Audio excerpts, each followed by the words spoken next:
Ng open. Sarap.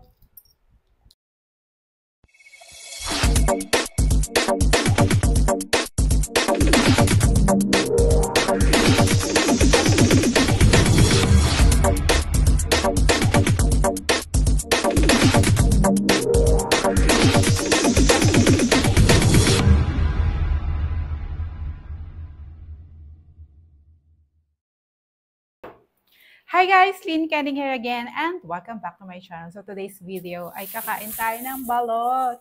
Siyempre, gagamitin natin to for our live and then gagawin natin, kakainin na lang din natin, di ba? So, parang sort of mukbang. So ito na nga at naka-ready na. So ilalagay ko muna dito, ililipat ko siya. And then yung asin nandyan din. Biro mo na kuha pa nating bumili ng hingi pa tayo ng asin. When in fact, meron naman tayong asin, di ba? And then, ito yung mga suka na binigay. Since apat siya, apat din yung ating suka. Sukang plastic. So, ilalagay natin siya dito later. And then yan. So, tingnan natin kung kaya natin maubos ng apat na balot. So, yan. Wala akong toothpick. So, ito yung gagamitin ko.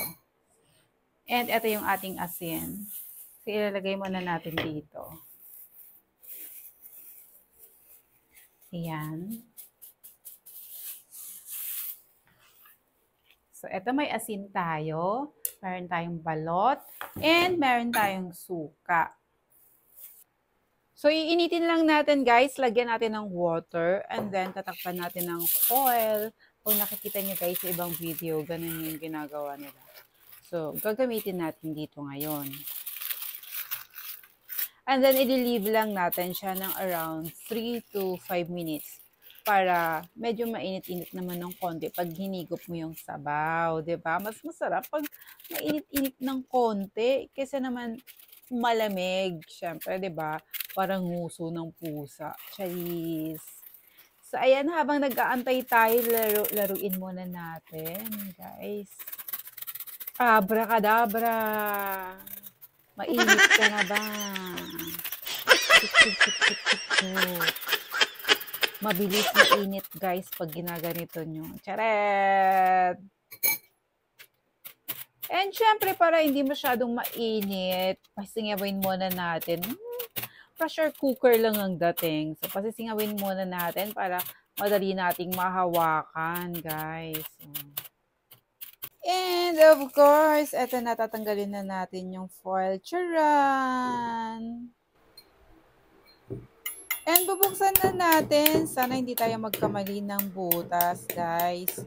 Sana hindi tayo magkamali kung saan banda kasi ako lagi talaga mali-mali. Ayan, nakachamba din, diba?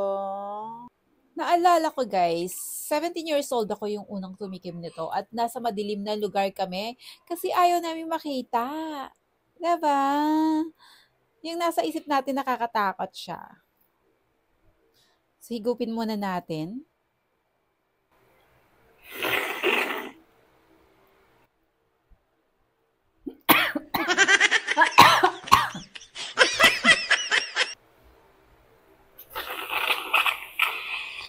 Talaga naman, may nakaalala pa talaga sa atin. Balot na nga lang hinihigop natin. Mukhang mabubulunan pa tayo. So yun nga, back to kwento. Yun, basta lagi kaming nasa madilim. Lately lang naman ako matapang na tumingin. Pero tingnan mo naman to guys, parang malaking sisiyo yung nakuha natin. O, di ba, ang laki. Minsan guys, kahit sanay ka na, pag ganyan yung nakikita mo, parang kinikilabutan ka pa din, diba? Aminin nyo yun. O, ay! Tama! Ang sarap tingnan. Ang laki ng ulo na. Ew! Uy! Takpan natin, guys. So, natatakam na kayo? Siyempre. May paglalagyan kasi to, kaya mag-antay lang kayo mamaya, guys. Ang sarap, no? So, eto, usually, hindi na to nakakain. Minsan, no, super tigas. Pero ngayon, malambot kasi siya. So, sure na makakain natin yan later, guys. And eto na nga, 1 down. Siyempre, lalagyan natin ng suka. Ibabad natin ng suka para mas masarap. Siyempre, maanghang yung suka niya na manamis-namis. And then, of course, lalagyan natin siya ng asin. And then, after natin mamaya ng isang direkta nating kakainin, uubusin din natin to, syempre. Oh, diba? Ang yummy. Oh,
So, ang tamang pagkain ng balot ay ganito. Siyempre daw, yung bilog, yung kailangan, na yun yung bubuksan natin.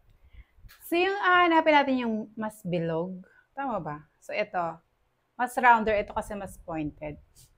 Minsan nagkakamali din ako ng open. So, ito na yung open na natin. And of course, diba, may suka at saka merong asin.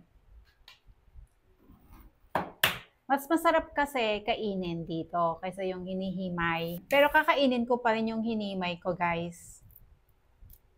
Ayun, nagkamali nga ako.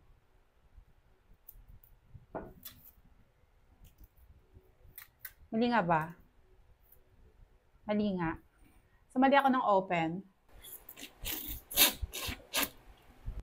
Sarap.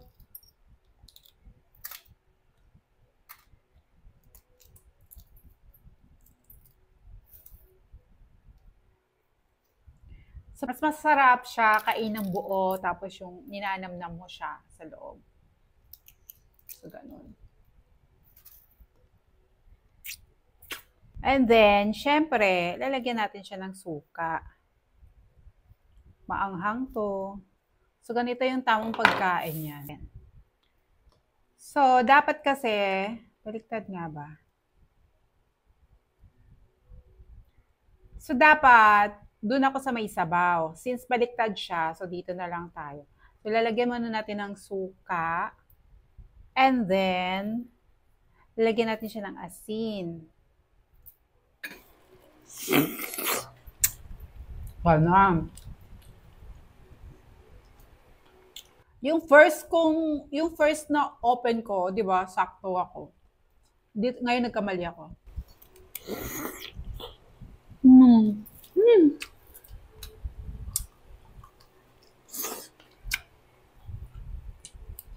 Sarap.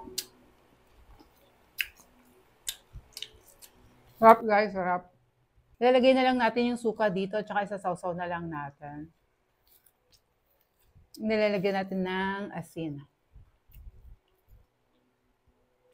So, kung preferred niyo yung asin, okay lang. So, kung gusto mo naman, asin tsaka suka, okay lang. Ang sarap. Sarap talaga hinihigop, guys. Hinihigop. So, sausaw natin, tapos kakainin natin. Siyempre natin titingnan. Sarap.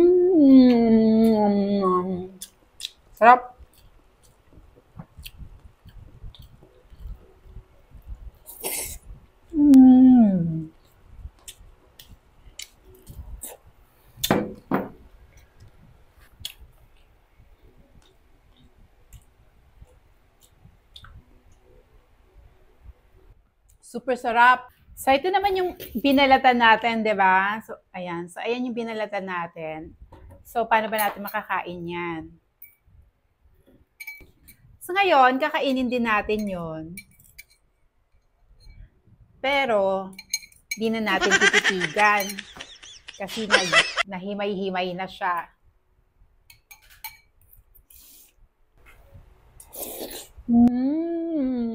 Sarap.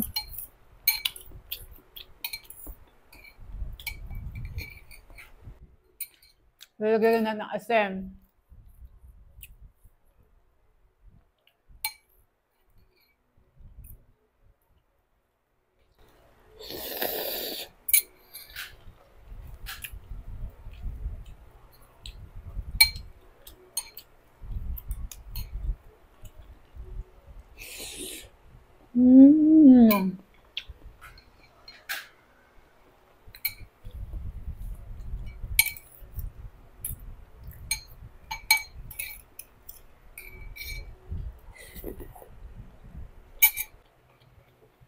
Up.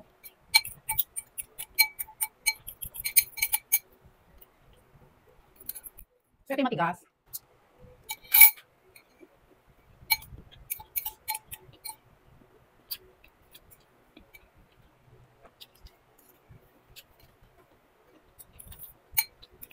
Pero believe me, mas masarap kainin yung balot pag nasa, ano tawag doon? Pag nasa shell siya.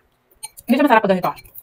I mean, masarap din naman siya, pero mas, ano kasi, mas feel mo, kasi yun yung, yun yung, totoong pagkain ng balot, hindi yung, ganito, hindi yung, hinimay. Kumbaga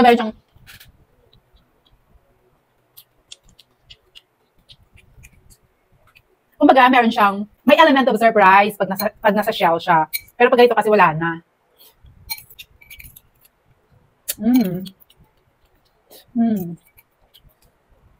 Hindi, masarap din siya.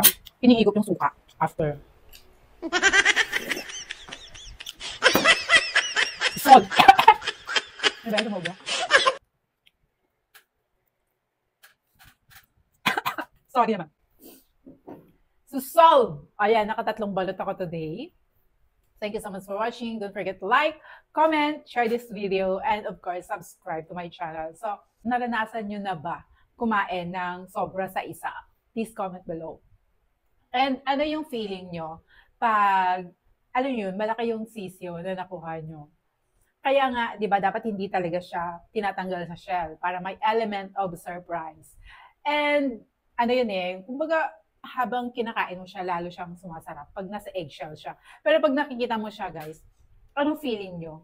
Comment below then, guys! So, ayan. Thank you so much for watching! Mwah!